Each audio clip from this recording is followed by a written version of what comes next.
Hi friends. Taxi use பண்ணுறதுக்கு ஒரு used car தேடிட்டு வரீங்களா? ஒன்றும் இல்லைங்க, 7 யூஸ்டு கார் இருக்குது. இந்த 7 யூஸ்டு காருமே இந்தியாவில் அதிகப்படியான டாக்ஸி டிரைவர்ஸ் யூஸ் பண்ண யூஸ்டு கார்ஸ். ஸோ அதன் அடிப்படையில் தான் இதை தேர்வு செஞ்சுருக்கோம். அது மட்டும் இல்லாமல் இந்த காரோட spare parts availability, maintenance cost, pros and cons இது எல்லாத்தையுமே டீட்டெயிலாக தெரிஞ்சுக்கணும்னா இந்த வீடியோ ஸ்கிப் பண்ணாமல் பாருங்கள். டாக்ஸி ஓட்ட ஒரு கார் வாங்குறதும் ஃபேமிலி யூஸ்க்கு ஒரு கார் வாங்குறதும் முற்றிலும் வேறுபட்டு இருக்கும். காரணம், டாக்ஸியில் ஒரு நாளைக்கு 200 to 400 கிலோமீட்டர் வரைக்கும் நம்ம பயணம் மேற்கொள்ள வேண்டியிருக்கும். அந்த நேரத்தில் நம்மளுக்கு மைலேஜ் மட்டும் பார்த்து வாங்கினா போதாது. அந்த காரோட maintenance, spare parts availability, engine reliability, passenger comfort, boot space, resale value இது எல்லாமே ரொம்பவே முக்கியங்க. டாக்ஸி கார்கள் லிஸ்ட்டை பார்க்கறதுக்கு முன்னாடி நம்ம தேர்வு செய்யும் முறை பார்த்தீங்கன்னா ஃபியூல் எக்கனாமிக்காக இருக்கணும். பெட்ரோல், டீசல், சிஎன்ஜி உங்கள் ரன்னிங்க்கு எது பொருத்தமாக இருக்குமோ அதை செக் செய்து வாங்கிக்கணும். செகண்ட், ஸ்பேர் பார்ட்ஸ் கிராமத்துலையும் கிடைக்க வேணும். அந்த ஸ்பேர் பார்ட்ஸ் அவைலபிலிட்டி வைடராக இருக்கணும். Third, service network. சர்வீஸ் நெட்வொர்க்கை பொறுத்த வரைக்கும் எந்த விதமான இஷ்யூஸ் இல்லாமல் ஆசல் ஃப்ரீயாக நம்ம சர்வீஸ் விட்டு எடுக்கிற மாதிரி இருக்கணும். Fourth, suspension. பேசஞ்சருக்கு கம்ஃபர்ட் ரொம்பவே முக்கியம். ஸோ சஸ்பென்ஷன் பர்ஃபெக்டாக இருக்கணும். Fifth, AC performance. ஏசி ரொம்பவே முக்கியங்க. வெயிலில் அதிகப்படியான நம்ம ட்ராவல் செய்கிறதுனால நல்ல ஏசி கூலிங் இருந்துச்சுன்னா தான் பேசஞ்சர் கம்ஃபர்ட்டாக உட்காந்து வருவாங்க. Sixth, engine reliability. 3 லட்சம் கிலோமீட்டர் கடந்த காராக இருந்தாலும் நம்பிக்கையாக இருக்க வேண்டும். அப்படி ஒரு இன்ஜின் ரியலபிலிட்டி கொண்ட காரை பார்க்க வேணும். 7th பிளேஸில் நம்ம பார்க்க போகிற கார் மாருதி ஆல்டோ கேட்டன். இந்தியாவில் டாக்ஸி யூஸில் அதிகப்படியான பேர் பயன்படுத்துகிற ஒரு கார்னு சொல்லலாம்.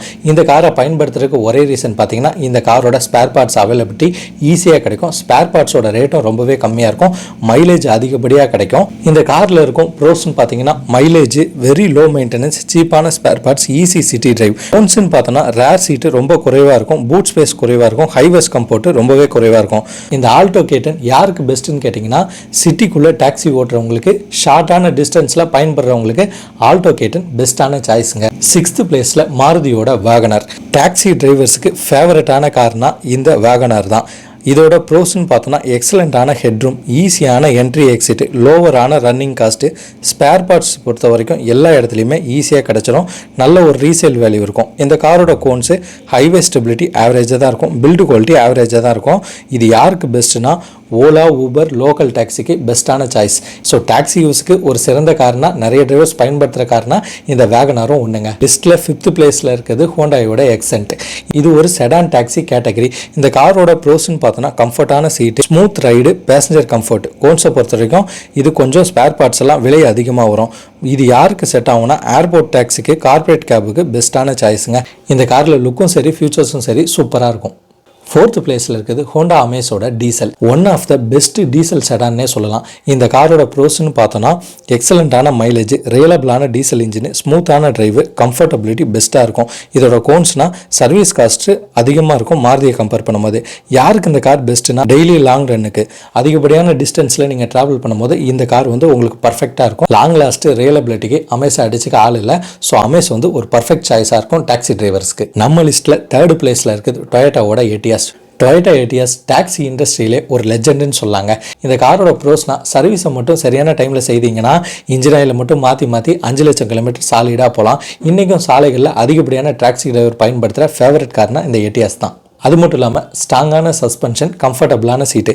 இந்த காரோட கோன்ஸ்ன்னு பார்த்தோன்னா இன்னைக்கு ஓடோமீட்டர் டேம்பரிங் அதிகப்படியாக செய்கிறது இந்த எட்டியாஸ் கார்களில் தான். யூஸ்டு மார்க்கெட்டில் கொஞ்சம் ப்ரைஸ் அதிகமாக தான் சொல்லுவாங்க, ஆனால் இன்றைக்கும் ஒர்த் டு பைன்னு சொல்லாங்க. நம்ம லிஸ்ட்டில் 2nd பிளேஸில் இருக்குது மாருதி சுசுக்கியோட ஷிஃப்ட் டிசைரு.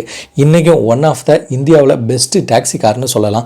இந்த காரோட ப்ரோஸ்ன்னு பார்த்தோன்னா எக்ஸலண்ட்டான மைலேஜ், ஈஸி மெயின்டெனன்ஸு, பெரிய சர்வீஸ் நெட்வொர்க்கு, ஸ்ட்ராங்கான ரீசேல். கோன்ஸை பொறுத்த வரைக்கும் ரியர் சீட்டு கொஞ்சம் ஸ்மாலாக இருக்கும் எட்டியாஸ்லாம் கம்பேர் பண்ணும்போது. பூட் ஸ்பேஸும் நல்லாயிருக்கு, மைலேஜும் பெஸ்ட்டாக கிடைக்குது. ஸோ யூஸ்டு மார்க்கெட்டில் சிறந்த இன்ஜின் கொண்ட டிசைர் கிடச்சிச்சுன்னா தாராளமாக நம்பி எடுக்கலாம். நம்ம லிஸ்ட்டில் 1st பிளேஸில் இருக்குது டொயோட்டாவோட Innova. ஒரு எஸ்யூவி ஸ்டாண்டர்டான டாக்ஸி கார் எடுக்கிறீங்கன்னா தாராளமாக அந்த காரை நம்பி எடுக்கலாம். டொயோட்டாவோட ரியலபிளான இன்ஜின், நல்ல ஒரு ரீசேல் வேல்யூ. என்ன யூஸ்டு மார்க்கெட் போனீங்கன்னா விலை கொஞ்சம் அதிகமாக தான் சொல்லுவாங்க, ஆனால் நீங்கள் கொடுக்குற விலைக்கு பயனுள்ள காராக தான் இந்த கார் இருக்கும். இந்த காரை எடுத்துட்டிங்கன்னா நீங்கள் அதிகப்படியான ஆட்களை ஏற்றிட்டு நீங்கள் லாங் டிஸ்டன்ஸ்லாம் டாக்ஸி ஓட்டி சம்பாதிக்கிறதுக்கு பெஸ்ட்டான சாய்ஸ்ன்னு சொல்லலாம். இந்த காரோட ப்ரோஸே கம்ஃபர்டபிலிட்டி, ப்ரீமியம் ஃபீலு, லாங்கான இன்ஜின் லைஃப், ஹையான ரீசேல் வேல்யூ. இந்த காரோட கோன்ஸ்ன்னு பார்த்தோன்னா பர்ச்சேஸ் ப்ரைஸ் கொஞ்சம் அதிகமாக தான் இருக்கும், மெயின்டெனன்ஸ் கொஞ்சம் காஸ்ட்லியாக வரும். நல்ல இன்ஜின் கண்டிஷன் கொண்ட ஒரு Innova மட்டும் சூஸ் செய்து எடுத்துட்டிங்கன்னா நீங்கள் டாக்ஸிக்கு மட்டும் இல்லைங்க, பர்சனல் யூஸுக்கும் அதிகப்படியாக அந்த Innova தான் யூஸ் பண்ணுவீங்க. இந்த காரை ரீசேல் பண்ணுறதுக்கு உங்களுக்கு மனசே வராது.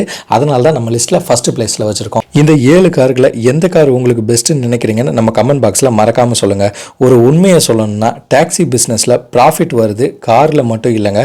டிரைவரோட டிசிப்ளினு, ரெகுலரான மெயின்டெனன்ஸு, கஸ்டமரோட பிஹேவியரு, ஃபியூல் பிளானிங்கு, ப்ராப்பரான சர்வீஸ் ஷெடியூல், இவை அனைத்துமே ரொம்ப முக்கியமான விஷயம். ஒரு நல்ல டிரைவர் சாதாரண காரில் கூட நல்ல ப்ராஃபிட் பார்க்க முடியும். அதே நேரத்தில் மெயின்டெனன்ஸ் செய்யாமல் விட்டுட்டா எந்த காராக இருந்தாலும் லாஸ் தான். இதெல்லாம் மனதில் வச்சுட்டு ஒரு சிறந்த கார் எடுத்து டாக்ஸி பிஸ்னஸ் செய்தீங்கன்னா உங்கள் பிஸ்னஸும் அமோகமாக வரும். ஓகே நண்பர்களே, இந்த வீடியோ பிடிச்சிருந்தா லைக் பண்ணுங்கள், ஷேர் பண்ணுங்கள், கமெண்ட் பண்ணுங்கள். இதே போன்ற ஆட்டோமொபைல் சார்ந்த கண்டென்ட்டை ரெகுலராக பார்க்குறதுக்கு த மிதுன் ஸ்டோரி சேனலை சப்ஸ்கிரைப் பண்ணிக்கோங்க. நான் உங்கள் மிதுன், மற்றொரு காணொலியில் சந்திப்போம். பாய்.